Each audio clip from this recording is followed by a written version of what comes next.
we here? Can you hear us? Oh, yeah. Can I hear you? I can hear you. I can hear you. You can hear me. Am I close enough to the mic? You're perfect. Perfect. I know last week my guest was a little fainter than I was, and I didn't notice it until I got home and I listened back to the tape. And I felt bad because I don't like sounding louder. It doesn't fit with my personality to be louder. Louder than the other person in the room? Yeah, no, that's not me. Is that like when you get into a restaurant, you sit down and somebody needs to make sure some people need to make sure they're facing the door?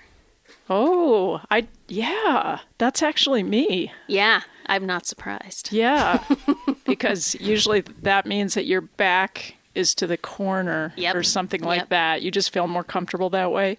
What if you have two people that both want to do that? That has happened. Yeah. I've seen it happen. I was married to somebody like that. Ruh-roh.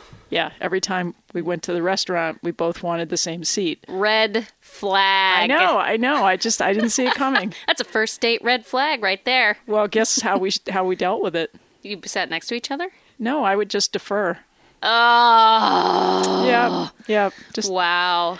I'm sorry. Speaking truth. Just speaking truth to power. That's right. Here on the 11th hour. Indeed. Yes. Welcome, everyone who's listening. Welcome. This is our 2017. Have we had a 2017 yet? What's the date? The 6th? No, the 6th. No. Oh, this is the first show of 2017. Oh, I'm so honored. Gosh, I am too, Kendra. We have Kendra Colburn. See, I'm in nice catch. 2017. I'm going to say your name right. Remember? Yeah. I promised you, and I'm going to stick to it. As I stick to my promises. So, Emily. Emily's life is really spiraling out of control. She's just obsessed with civic duty. Yeah, civic. This woman she just does and she does. She gives and she gives. Yep. Clearly, neither of us can really relate to that. No, it's definitely, obviously fueled by guilt. So I've tried to get over that in my life. Yeah. I don't know if I've actually achieved it. But. I'd like to think that my civic duties are just less about directly interacting with humans and more about being on committees and that kind of thing. I am doing a lot of free work these days, so I am doing some civic duty, but you wouldn't know it. Well, why? What do you mean you wouldn't know it? Oh, I'm like on the board of directors of a local nonprofit, and we do stuff, but nobody's going to know we do stuff. I see. That so, kind of thing. Yeah, it's behind the scenes. Yeah, it's not showy. It's not showy. It's not showy. It does sound pretty good, though. People give me kudos for it. What's That's nice. What nonprofit boards are you on right now? I'm on one board. I'm on the board of Cover Home Repair. Nice. Where I used to work. Yep. They're great. They help repair low-income folks' houses in the community, and they also do weatherizations. They are doing weatherizations now. So if you happen to be a person in the community who would like your house weatherized, you should give them a call. Cover Home Repair. What else? They would like to come do that. Do you know about the EPA old stove changeout program? I don't. This blew me away. I hope it's actually good for 2017. My chimney sweep showed up on the 4th. What was that? 2 days ago. And, I have this really old Hearthstone one. Incredible heater, but unfortunately a lot of the inside of it's falling apart, like the air intake pipe and the damper got all warped and is pretty much non-functional. Big fires, Kristina. Your fires are too hot. Yeah, I know. I've always had a problem with that. Like, I like to run. It's this balance you have to strike between making a hot fire so it'll keep cleaning your stovepipe to some extent. Yep. But you don't want to just run it super hot. But I do. Anyway, yeah, I do too. Well, so this guy tells me after, seeing how my stove was sort of falling apart, having been made in the 70s and moved between several houses, he said, oh, well, do you know about the EPA change-out program, which means you get a subsidy of up to $1,800. Holy smokes! Yeah, so you can get the ones with the catalytic converter and whatnot? They want you to get stoves that actually do not pollute as much. And so there's this incentive program, and I'm sure hope that he didn't mean 2016. I don't think he would have said it to me if it wasn't, current. Well, not to get too political, but I'd say you better take advantage of that before January 20th. Okay. Hop to it. I'm on it. I'm heading up there to Chimney Sweep 2. Chimney Sweep 2. In Barrie. Yeah. See what they have to say about it. That's exciting. So that is exciting. So and for people from out of town, we're talking about wood stoves. Yeah. Yeah. There you go. It's a big topic around here. It's a real thing. It's a big part of my life. It's funny because in typical Vermont fashion, I've heard that those newfangled wood stoves that are more ecologically sound are a real pain in the butt to use. Oh, great. I've heard that the catalytic converter can just be a pain and, it busts like on cars. And, right. And, as my dad used to like to do to cars, it's much easier just have a straight pipe from where you're burning fuel to the air with no filter at all to just pollute it right up. But right. I guess we're willing to make some sacrifices so we can breathe. Well, it's true, but you have to admit it's easier to pollute. It's a lot easier and cheaper to pollute. It's easier just to flush your toilet and have it run out onto the ground. Heck or in a pit. Heck yeah, you just don't go down that hill. Yeah, exactly. Yeah, the old timers knew. They do something. They did not care much about running water and what was in it, but Yeah, but now we're just an overpopulated bunch of, herd of sheep and lemmings. Yeah, I don't know about that, but I have been really thinking a lot about my distaste for living in towns. Someone asked me recently if, why I lived out in the middle of nowhere and what I liked about it. And the first thing that came to mind was, well, there's no people that I can see from my house and I can walk outside naked anytime I want. And then I thought about it and I was like, are those really legitimate reasons for these kind of life choices? Yeah. But that's one of my driving forces, I guess. Yeah. I don't really walk around naked. That's just something I never did. Oh, really? It's very freeing. I wish I could. Summertime, just walk out in your backyard. I wish I could. I can't even do it when I'm by myself in my bedroom. I can't. Oh, wow. I have to cover up. You're a never nude. Yeah, Are you familiar with this concept? Yeah. You have cutoffs under your jeans. No, I have long underwear. I have like 7 layers. Yeah, I don't really have skin. Ah. Yeah, I'm familiar with that. That's a wintertime thing. Yeah, well, if people only knew what was really under here. It's just Long John's bonded to your muscles. There's a waffle weave pattern. It's bonded to my soul. Ah. Yeah, so I don't want people to see that. I would never want people to see that unless they've really proven their trustworthiness. Yeah, unless we live in a world that's filled with the reflections of ancient sunlight. As I heard on the last program that was just playing on the station, it had all this poetic beauty about spiritual things. And I caught that phrase, reflections of ancient sunlight. And I said, man, I'm keeping that one. I don't even know what that means. That makes me think of amber. You don't have to know what it is. I think that makes me think of amber. I feel like that is a physical manifestation of that. No, that's true. You're right. I agree with that. All right. Yeah. Hey, nothing's breaking. Cool.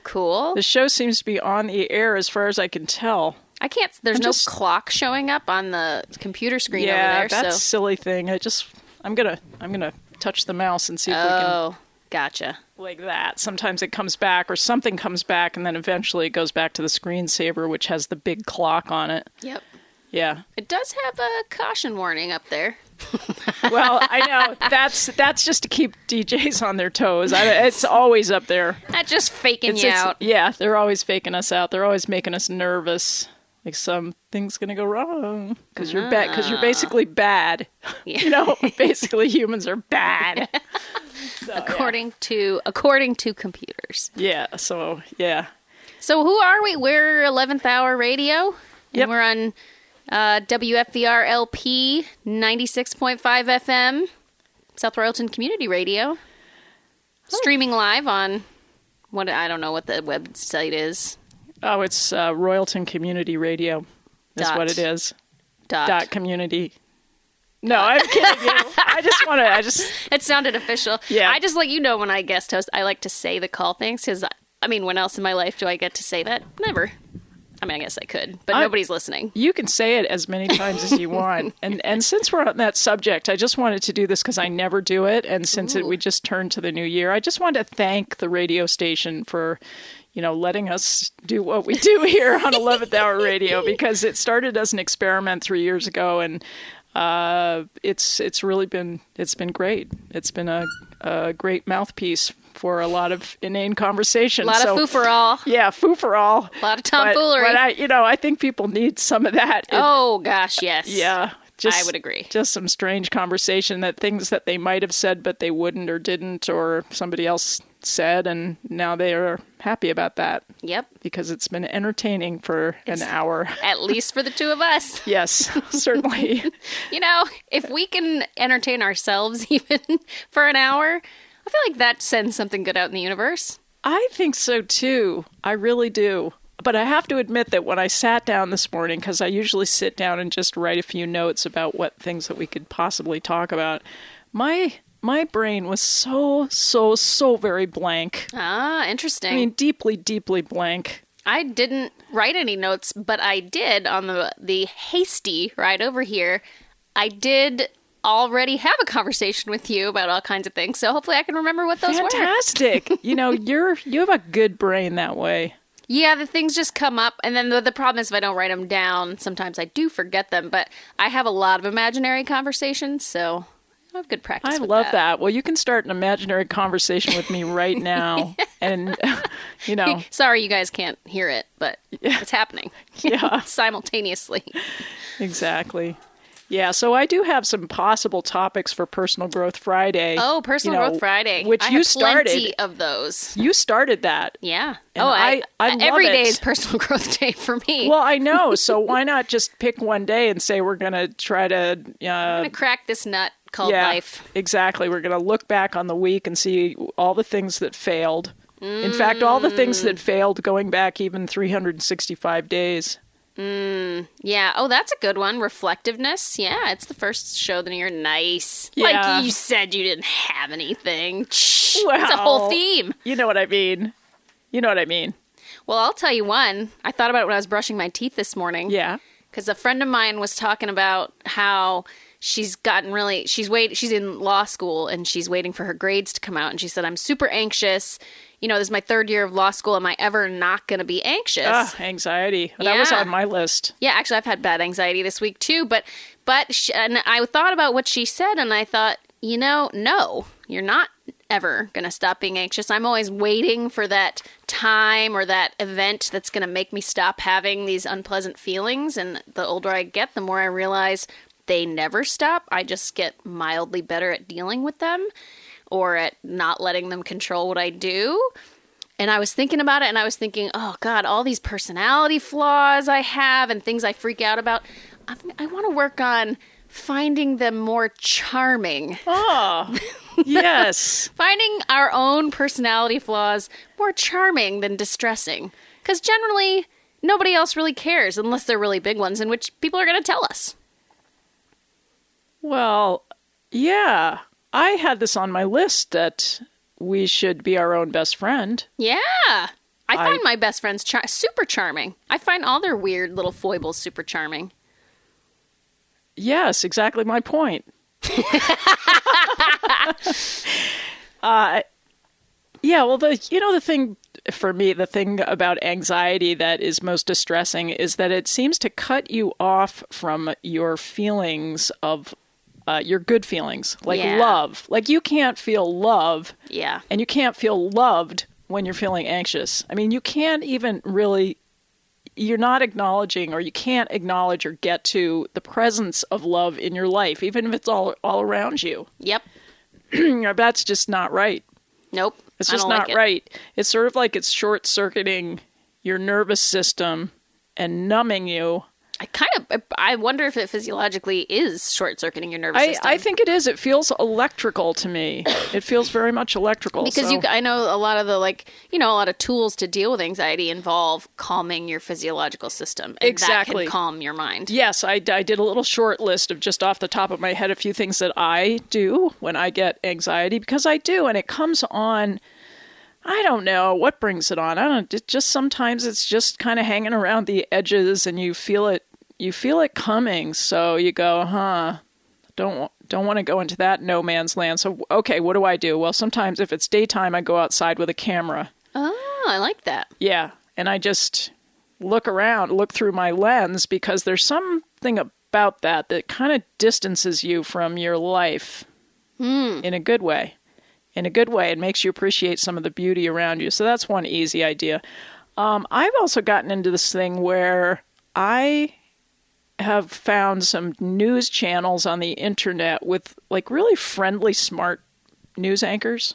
Where? This is like alternative media. Well, for Gotcha. example, the Young Turks. Do you know that one? Oh, I find that guy a little much for me. Well, but there's so many different. It's a whole network. And okay. they actually rotate the hosts a lot. So there may be certain personalities that you kind of don't like that much, but there's other ones you're going to like. And that's the cool thing is that they'll often come out in teams of two. And sometimes they'll disagree with each other, or they'll just be counterpoint to each other. And they're just really good people, and they're smart, and they have different biases, and they let you know what their biases are. And so you can kind of get involved with that, and I like it better than watching movies and TV. I just don't ever. This is some quirk about me. I do not watch movies and TV on Interesting. Yeah, but I like a news. What do you call it? Like a digest. It's like where they're kind of recapping what's going on. Yeah, they're giving commentary as well as reporting on some of the facts of things that we might not have access to, or we might not be able to sift through properly to get to the so-called truth. Yeah.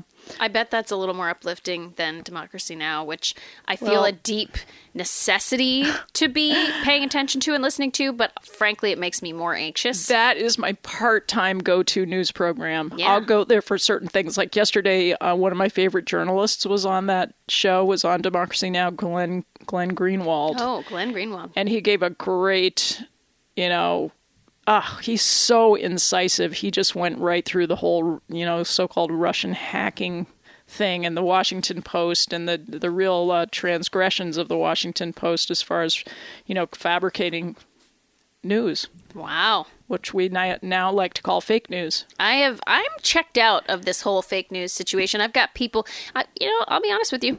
I listen to NPR in the morning on the way to work, and then I just read stuff that people post on social media. And half my social media friends are super anti-fake news, and the other half are saying there's no such thing as fake news, and this is all a government plot to make sure that we don't know anything. So I am just, like with most things, suspecting it's somewhere in the middle. And not getting too stressed about it. Yeah, I think if we just wait for a while, it'll get a little more sorted out. Yeah. But my solution is really to find... I've been on a search for the last year to find a news program that I felt like I could trust, at least for now, and journalists that I could trust. Yeah. But you really have to spend some time. You have to watch different outlets to make that kind of decision. It's not something you can quickly come to, because you have to do a lot of comparative reading and watching. So that's why I do trust the Young Turks. And you know what I did? I gave my kids each a membership to the Young Turks, because you get extra, what they call premium content if you get a membership. And I felt like I was supporting a good cause. Nice. And, that's a good present. Yeah, I thought of it like on the 24th of December. Good job. Yeah, because I was pretty much not going to give them anything. Yep. So. Hear that, kids? Yeah. You're adults now. Well, they sort of they pushed Christmas away at a certain point. When they got in their 20s, they just hated the materialistic aspect. I guess they felt guilty for getting so many toys over the years. Oh, really? And That's art interesting. supplies. I can't imagine that you were showering them with like throwaway crap their whole lives. You don't strike me as that kind of parent. No, the big joke was it was either books or art supplies. Yeah, you probably gave them a lot of high quality wooden Waldorfy type things. Yeah, yeah, guilty as charged. German made. Yeah, and Those Germans and their beautiful, sustainable toys. Yes. My goodness. God, they're expensive.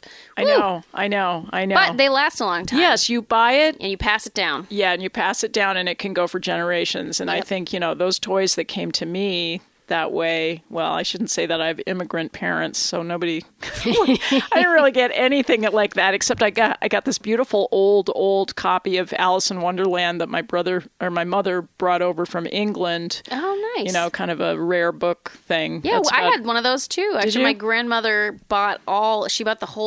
she was an antiques buff, and at different points in her life she had chunks of money, and so she would just buy these weird things, and so she had the whole set, the whole Oz set of a beautiful vintage set.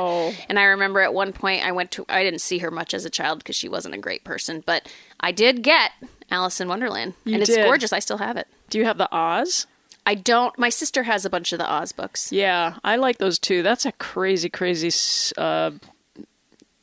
series, if you actually read all those books. Oh, yeah, they're totally different than the movie. Yeah. The movie is like one tiny little snippet of a facet. Yeah. And then, the whole series is all completely different. Yeah, pretty That's neat. A cool series. A friend of mine was just asking about, her daughter is 10 and just isn't into books yet. She said all the kind of middle-class girl books she thinks are boring, so boring. Well, you got to go back to some of the classics. Yes, so I went deep, man.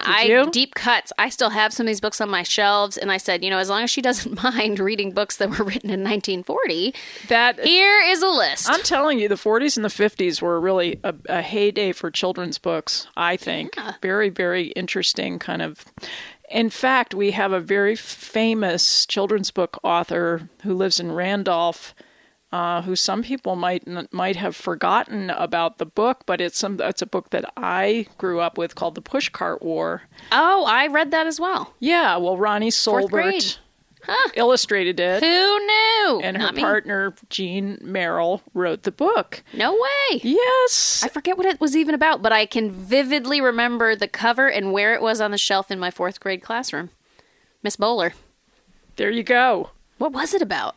It was about pushcarts in New York City. Ah. And I guess they lived in New York City for a while, but then they moved up here, and Jean is no longer with us, but Ronnie's 90, and she lives in Randolph. And wow. I feel like I read a lot of books set in the 1920s and 30s about Jewish families in the Lower East Side of Manhattan. Cool. All of a Kind family, Pushcart War. There was a bunch of them.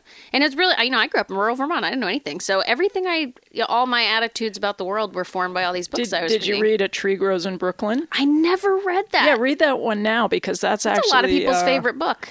Yeah, that's good for adult reading as well. Frankly, I made my long list for my friend and I thought I should read all these books again. Yeah. Great. I'm so happy to hear it. And now we need a track of music, I think. All right. What do you got? Because I got one of my oldies. Oldies but goodies? Hopefully. Let's see if I can get it. This is from the Lost Tapes album. And it's called I'm a Stranger Here.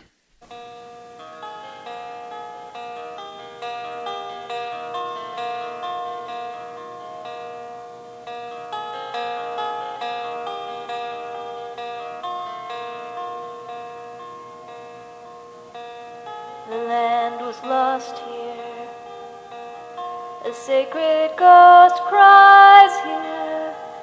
He said it'll cost you. He wanted to rip me off. I heard him clearly, though he did not speak to me. I thought he would like me, but my thoughts were cheap. Yeah, you're right, I'm a stranger here. he thought so too. I ain't never going home again. How about you?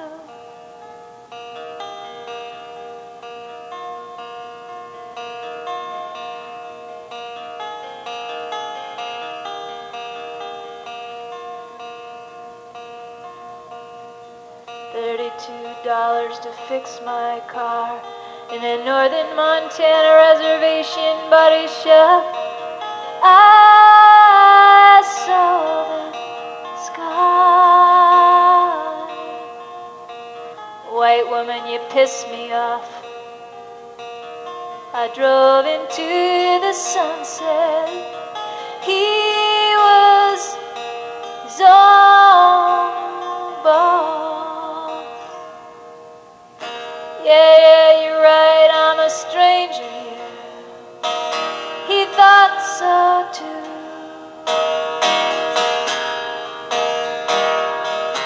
I ain't never going home again.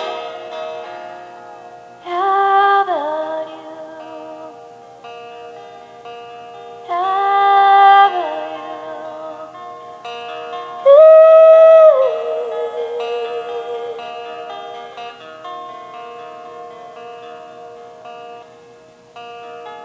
Come to Wyoming. I bought him a postcard. I bought a pack of Camels. I smoked them all in the car.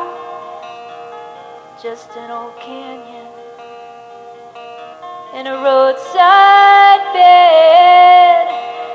Those nights put an end to the things he did. Yeah, you're right, I'm a stranger here. He thought so too. I ain't never going home again. How about you? How about you?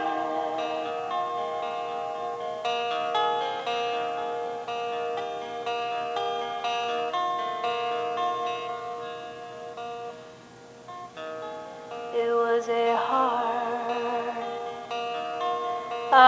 black road. It had a cold white line down the middle. There was a house there. There was a home there. Children laughed and cried there. 1, 2, 3. Yeah, you're right, I'm a stranger here. He thought so too. I ain't never going home again. How about you?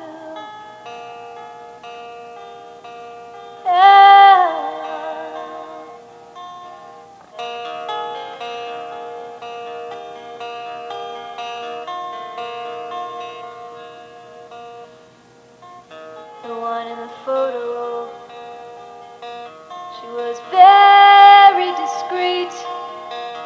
The one that looks like me apologized. She was sweet. One picked in flowers from my garden. Now there's one in our bed. I remember when we bought it in a hurry to be wed. Yeah, you're right, I'm a stranger here. He thought so too.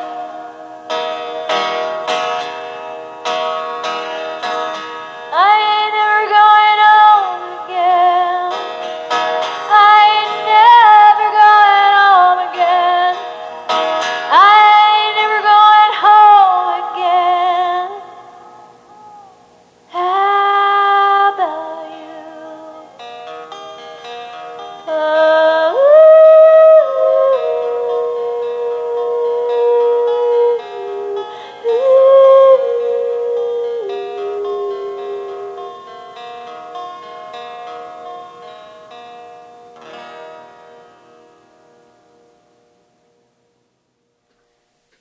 Yes, that was me. Back in the day. Back in the old days. I was saying to Kristina while we were listening, it sounds a little bit like Laura Veers. Which is great. I don't know who that is, but I'll find out. She's cool. Yeah. She's a good musician. I think you might actually like her stuff. Yeah? Yeah. She's on the West Coast. I try to avoid listening to women who have beautiful voices. I do. It makes me feel bad, so I just don't do it. I just figure they're out there making the world happy. I have other ways to make myself happy besides listening to them because they make me miserable. Oh, man. I have to say, I love reading writer. I'm a writer, and I love reading writers who are really, really good at what they do. But then if I know them personally, that's when it gets edgy to me. Okay. That's when I start getting jealous. Yeah. I definitely have professional jealousy. Yeah. Well, I got so sick of having professional jealousy that I just decided it was okay to cut everything off. Because I guess at my age, you can sort of cut stuff off and you're going to be all right. You can get into your own work and you can cut everything off and nobody's going to give you crap for it. So yeah, I feel like I probably need to stay engaged at this point. Yeah, you probably should. My professional development is stunted enough that withdrawing probably is not the best idea. I know. I used to be in the gathering phase of listening to everything and, but no more. No, I'm isolated. I'm over it. I'm provincial in my own sphere. So, but it's good because I actually now... I was held back from doing my own work for so long, decades in fact, that now there's a surplus and I'll never have enough time in the rest of my life. It all.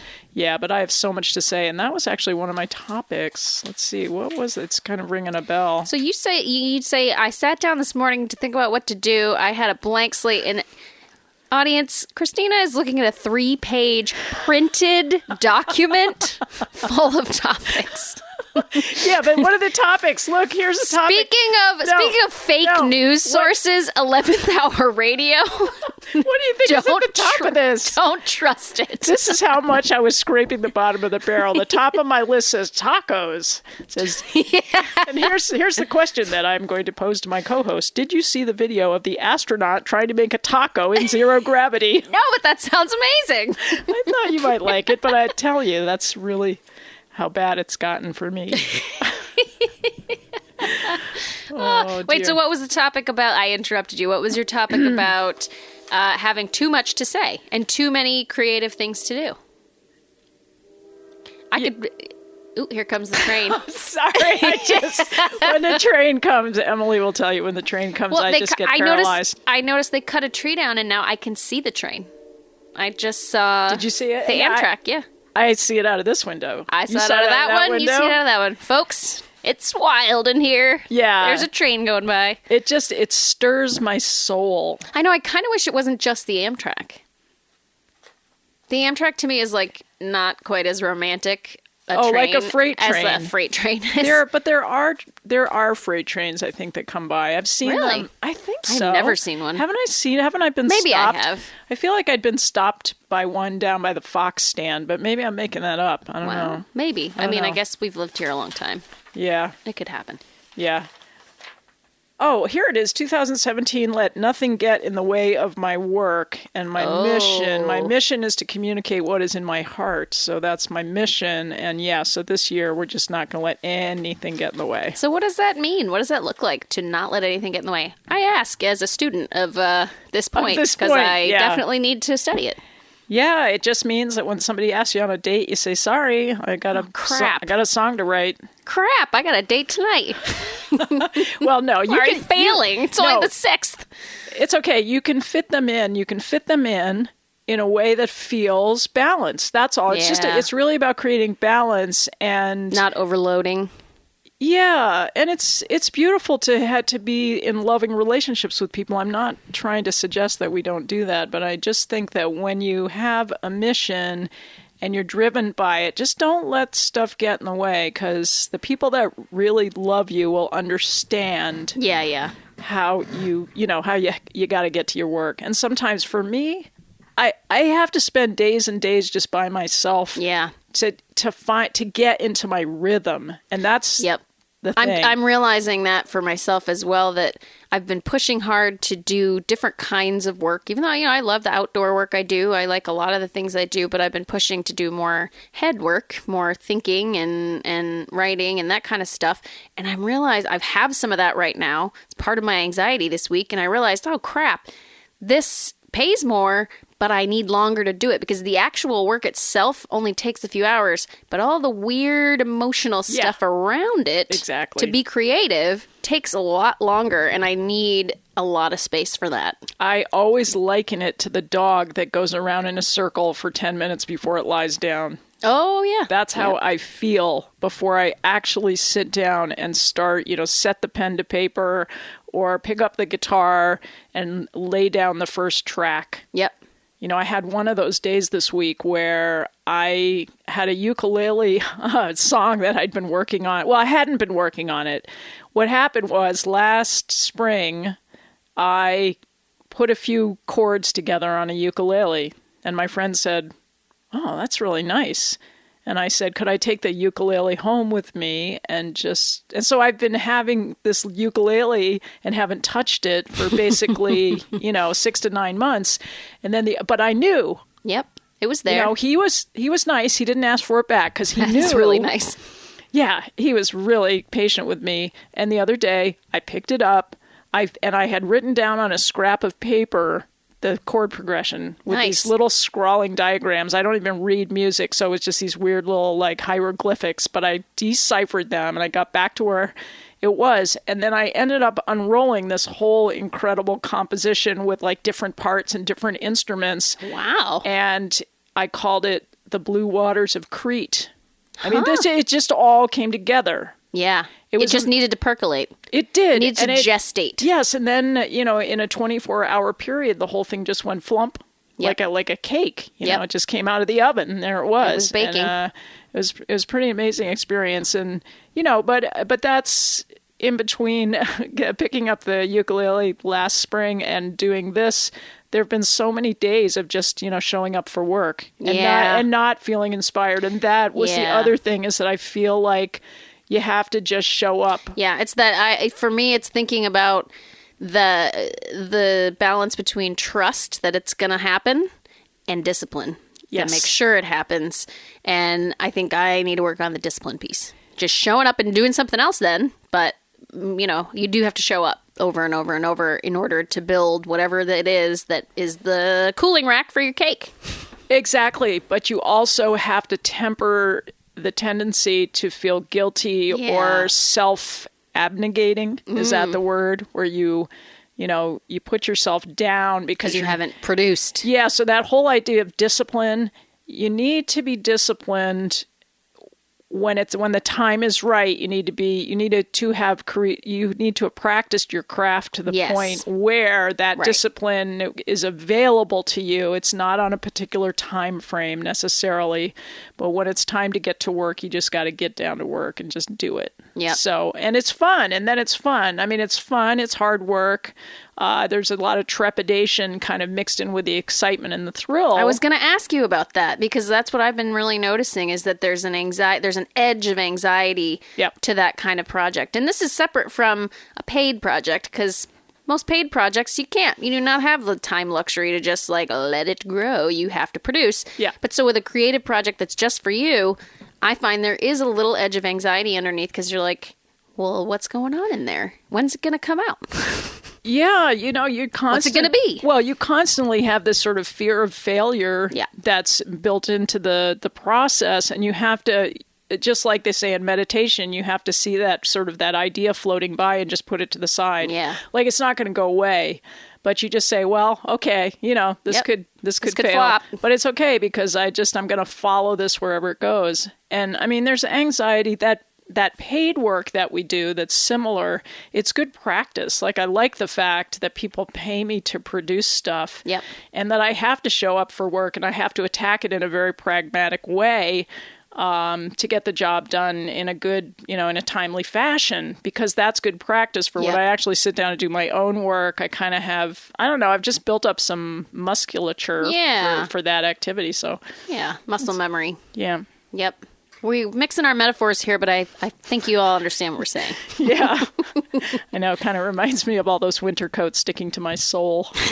Winter coats sticking to your soul. Winter coats and long johns. Yeah. What have you? I love winter. I love being covered. You know, I love being...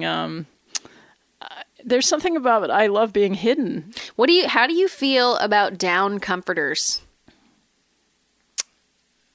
Do you have one?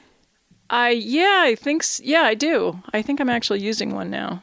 I am. I ask because I have strong, weird sensory feelings about them. It's too light. I don't like a down comforter to be the only thing on my bed. Because I like the feeling of getting into bed and crawling under multiple heavy layers that pin me down with warmth. Exactly, that kind of pinned down feeling. Yep. Some people really need that for a sense of security and safety in order to go to sleep. You know, I can live without it. I had a partner who was all about the down, and this is when I figured out that my preference. So I lived with the down for a couple of years. It was okay. I got used to it, but I prefer. Like right now, I just have 3 heavy wool blankets stacked on top of each other.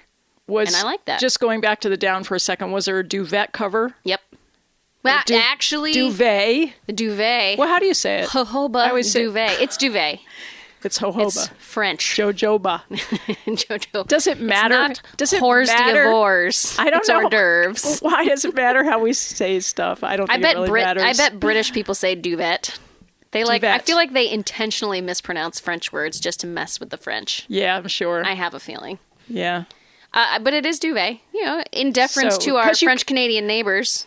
Although maybe they say it differently. I don't know. Okay, well, I'm just where I'm going with this is that some down covers are heavier or can be made. Oh, that's a good point. Can be made You can heavier. weight it down with a good heavy cover. Yeah, but I find I sort of alternate between all these different things. I actually, as a purist, I'd say heavy wool blankets are probably the best, healthiest. Cotton and wool, but I don't actually use cotton and wool. I have old polyester blankets that I sometimes throw over myself because they have satin edging. Yes, nice. I know, but I don't think they're really good for you. But they're what do you call it? It's like comfort food. Yeah, it's like junk food. Yeah, I feel it's like those some kind of weird casserole made out of Campbell's soup. It's delicious. It's not good for you. I know, but it tastes good and it makes you feel happy. Yeah. So I alternate also. And that's all. I feel like that's legitimate. And as long as it's in moderation, it is healthy because it's making you happy. Okay, I have declared it. There is. It's like you're saying exactly the truth about some of the junk food that we eat, that because it just is a way of sharing happiness. Yeah. And that has measurable effects on your well-being. I mean, I was trying to do some dietary changes for some health stuff, and it made me really stressed out and unhappy. And then I was like, you know what? This is counterproductive. This is not making me healthier. It's making me less healthy. I know. I had a friend who watched me. Up. Yeah, I've been making this green juice out of green leafy greens and things that are all green. And I was sort of complaining about it to a friend and saying I didn't really like the taste. And I don't like the taste either. Yeah, and he said, well, why don't you just switch to wheatgrass? Because wheatgrass tastes really good. And it's, It's sweet, isn't it? Wheatgrass? Yeah. Sweeter than kale. Well, he was arguing this point that if you're miserable taking something, then it's kind of defeating some of the beneficial properties. Yeah, I would say so. But my solution was to just try to get happier about drinking it. Of course, because why not self-flagellate if we can? Well, yes, exactly. There's that point. But it looks so beautiful. I want to like it. It does look like a gem. Yeah, it looks gorgeous. I love plants. I think it's good for me. I just still can't. Are you pro tropical fruits? Well, not for me right now. Gotcha. Because a friend does her kale smoothie mixed, I think, with a little piece of pineapple, and it makes it taste not so gross. Yeah, that's a good idea. I do use an apple. I use carrots. Carrots are good. Yeah, and that's okay. Do you have one of those high-powered juicers? Yeah. Oh, those are so nice. Yeah, I did. I went on started a big health plan last summer. To try to, eradicate some of my weird, bizarre symptoms that give me anxiety. Yeah. You know those kind? Oh, yeah, I have them. Yeah, we all have some. Yep, we all have them. So I just said, dang it, I'm going to, try to nip this. Is it working? Yeah, it actually did get rid of some of them. Cool. Yeah, some of them are just gone. That's awesome. Yeah. Oh, man. So don't change. Yeah, don't take a pill. Just New Year's 2017 resolution time. We're all dedicated to changes. Man, are they a lot of work. I already figured out that this dietary thing I had to like pull back on because it was making me so miserable. Whoa, what did you do? Oh, I just cut. I was actually trying not to eat sugar, and I was trying to cut back on some other stuff. And I did cut back on some, like cutting back on wheat and processed stuff. I did cut back on that. But the sugar thing, I was like, you know what? Not going to happen right now. It's holiday time, and I'm going through a real stressful time, and that's my one. I don't drink very much. I don't do anything else. So I was like, I'm going to eat some goddamn ice cream sometimes. You got to have a vice. Yep. I need an outlet. Yeah, everybody should have a vice. I don't care what it is. You got to have one. That is mine. My teeth protest, but... The people who get rid of all their vices are really boring. I don't like them. I don't. Well, I also get weirded out by it because I tend to get obsessive with it, and that makes me unhappy.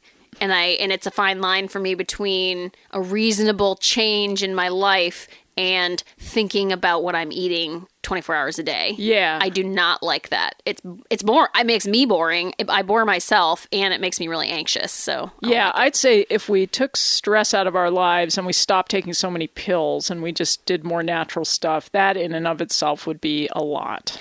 It would. Well, if we could take stress out of our lives, I mean, that would fix a lot of things. But I don't. I mean, I guess people work on... I don't see that happening. You don't see that happen. That's not realistic from your point of view, is it? I mean, I think we can all learn strategies for dealing with stress differently. I think that's reasonable. Yeah, and I'm a big proponent of, like, if you need pills, take your pills. Go for it. I'm all for it. But so far... have avoided most of them, which is great for me, but I never say never. Well, people, I think, don't realize that there are a lot of very excellent alternatives to pills. It's just hard to find the right doctors who are going to help you find substitutes. I think actually a lot of people do know that, because I know a lot of folks in the mental health community who basically are like, stop telling me to do some goddamn yoga. I do yoga. It's none of your damn business. And these pills make it so I can get up in the morning. So people with, major issues, who have figured out that pills are what helps them get up in the morning and do what they need to do, I say, awesome. Good job. Good job taking care of yourself. If at some point you want to look around and find something different that works for you, cool, try that. But just like I found with the sugar, you know what? Sometimes taking the pill is better for your overall health than stressing the heck out about trying to change your entire lifestyle. Okay. That's a valid viewpoint. I don't agree with you entirely, but that's good. I like the fact that we can have a civil conversation about pills. Yeah. And not... And what I love the best about it is that you don't have to take pills, and I can take pills. Yeah. And I like you. And we like each other. We find each other charming. Yeah. I could sit here and watch you take a pill, and I'd think, wow, that's cool that she likes that. That's working for her. I think it's time for another track of music, all right, actually. Yeah, we only have 10 more minutes. I know. I was just saying to Kendra, we could probably do 2 hours because we haven't seen each other in a long time. This is true. All right, so this next track is a rogue track of music from my studio that never saw the light of day. So let's see if anybody can figure out who it is and what it is. Do you know who it is? I do.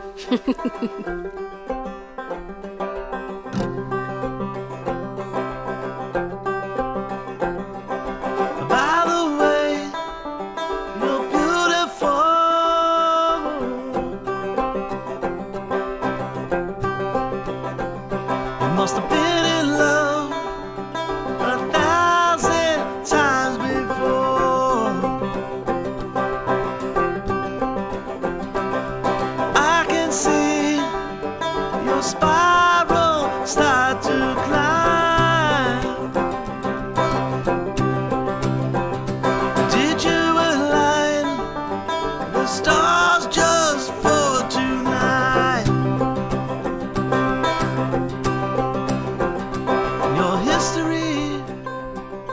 Masterpiece, the epitome of everything that's real to me.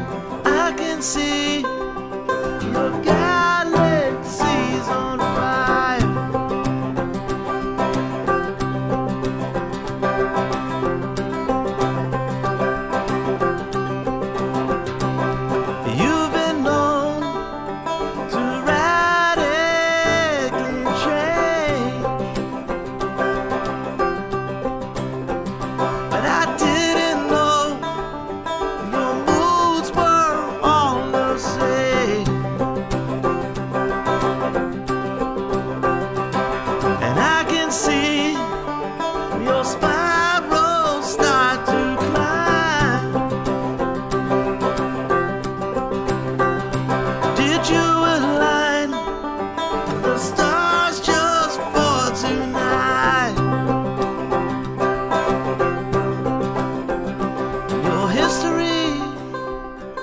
masterpiece, the epitome of everything that's real to me.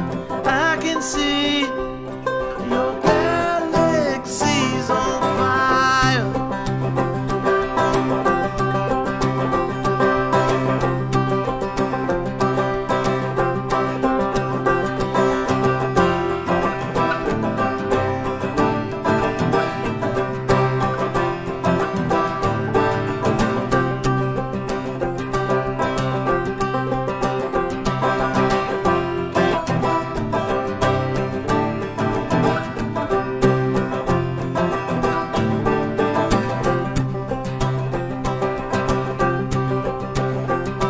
Your history is a masterpiece, the epitome of everything that's real to me.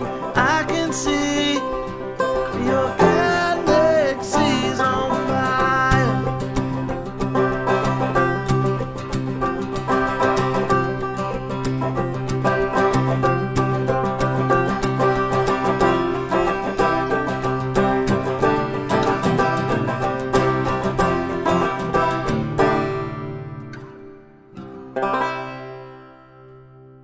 Yeah, I kind of like that out-of-tune banjo sound. Do you like that?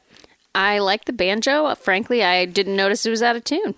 I know nothing about music and do not have an ear, Well, that's as they say. I think banjos are just such a happy sound that you don't really care if they're in tune, unless you're playing with them. I would agree, since I can't tell anyway. Anyway, that was Epitome. It's called Epitome by Both Air. Who guessed it? Who guessed it? I don't know. Who in the vast audience? Well, we didn't get to systematic dishonesty was one of my... Systematic dishonesty. Yeah, in a primary relationship. Oh, When one of man. the two members, one practices tell all, while the other one basically withholds everything. Oh, It's an gosh. interesting dynamic. That sounds miserable. Yep. Sounds like an unhappy making situation. Yep. I've never been in that. I have been in... Well, I guess there have been moments. There was a very dark period of my last major relationship where that actually was happening, which is why it ended. But before that, I don't think it was a practice the entire time. I think it was a result of a specific situation. Well, I think what happens is when you're in long-term relationships is sometimes you hit that speed bump and you're married. Yeah. Yeah. And then that, You're in it. You're in it. And sometimes people aren't willing to change Yeah. because they're living out their own narrative. Yeah. And, Well, honesty is interesting because in long-term relationships, I have to wonder. I mean, we only have 5 minutes to get into this whole right. thing, but I think it's interesting because I do wonder. I think some of us have an ideal that kind of relationship should be 100% honest at all times. But frankly, how many years can you spend with somebody unless you're two shining gems of humans? I don't know. I don't know if I want to know every single thing. If it isn't going to significantly affect my day to day, sometimes I don't want to know stuff. Well, I think that's fine to not feel like you have to know every detail, but that requires a lot of trust. You have to have a trustworthy relationship and a very independent relationship where you have independent lives and you also respect each other enough that if there's something important that needs to be talked about. And there's a common understanding of what is important enough to bring to the table. Exactly. I think that's the key there. Yeah. And when you find out that you just have wildly different ideas. Yeah, that's the problem. Yeah, you think you're starting on the same page, and then it's just before you realize it, it's diverged. Yes, I don't like that. No. Not into it. This is how life is sometimes. That is true, and you learn. Yes. You learn about communication. Yes. You also probably learn about red flags at the beginning, such as you both wanting to sit in the corner seat. Yes. I learned about red flags. I've learned a lot about red flags. And I think because I always in the past just was like, oh, you like me? Great. I like that. Yeah. I like that about you. That feels good. That feels good. Let's go for it. Yeah, well, 2016 was a lot about red flags that got ignored. Really? Yes, a lot of us who are well, what should I say? Naive?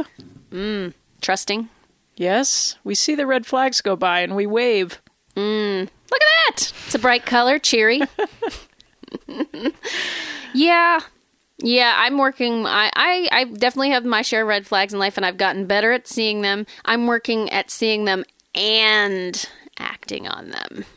Because I can see them and think, okay, this might be different than I expected. Maybe I should adjust my expectations, which sometimes is legitimate, but other times I think maybe my response could be more, I don't like that, so maybe I shouldn't go down this road. Yes.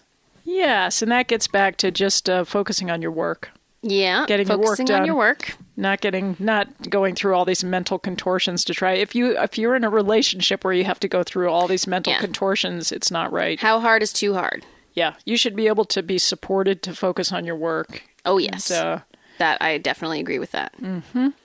Yep. And you're valuing yourself and also maybe not putting so much emphasis on a relationship that you are willing to not be who you are in order to be in it. Or you're willing to be willfully in denial or ignorant about some stuff that you know you don't like.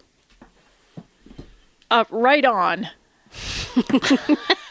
Sorry, I had to look at the clock. It's just part of my job. We got 2 minutes. Yeah, being a slacker DJ, I do occasionally have to look at the clock. Yeah.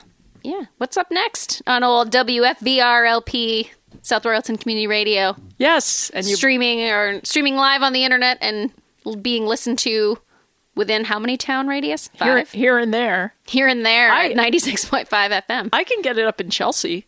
Wow. That's a half an hour away. I can get it in West Hartford. That's really cool. Wow, that's awesome. And most of the way over Howe Hill.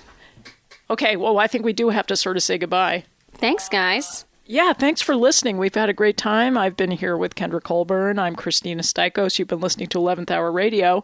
And I believe Emily Howe will be back in the hot seat next week, co-hosting the show with me. But so see you later, 11th great Hour. Time with Kendra. Thank you for bringing me back. I love it. Okay, see you next week.